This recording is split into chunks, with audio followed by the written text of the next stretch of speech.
Je suis Jean-Marc Donmello, je suis de nationalité ivoirienne.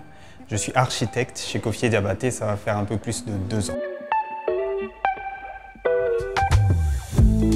Il y a un architecte que j'aime bien qui disait que l'architecture, c'est la réflexion et le dessin. Donc d'abord, les architectes ils utilisent leur tête, ils réfléchissent beaucoup.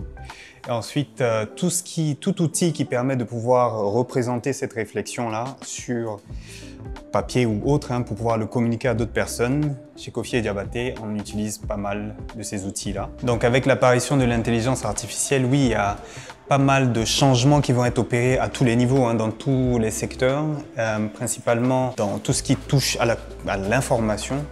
Donc à Kofi & Diabaté, oui, c'est vrai qu'on utilise ces outils-là pas pour remplacer le travail de l'architecte, mais pour aider dans la rapidité et l'efficacité du travail de l'architecte. Le travail intellectuel de l'architecte ne change pas. Je dirais même l'intensité du travail intellectuel ne change pas avec l'intelligence artificielle. Ça ouvre des possibilités, mais avec toujours la même implication, je dirais. Voilà. Moi, personnellement, je pense que ça va juste permettre à des plus petites équipes de faire beaucoup plus de travail en un temps record. Et donc par exemple pour un projet d'immeuble de bureau que j'ai réalisé ici en interne, les outils utilisés partent du dessin à la main, c'est-à-dire au début il y a beaucoup d'esquisses qu'on fait à la main et qui sont ensuite traduits en format numérique. Donc il y a beaucoup de logiciels qu'on utilise, notamment le BIM, donc avec Revit.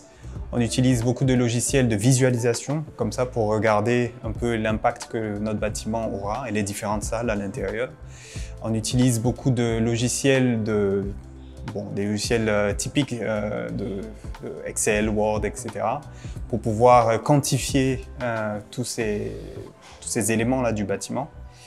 Et par la suite, donc les éléments de présentation au client avec les différents rendus, les vues aussi qu'on fait et éventuellement des outils aussi d'optimisation avec des algorithmes et l'intelligence artificielle qu'on utilise notamment pour les calculs de façade, etc. notamment.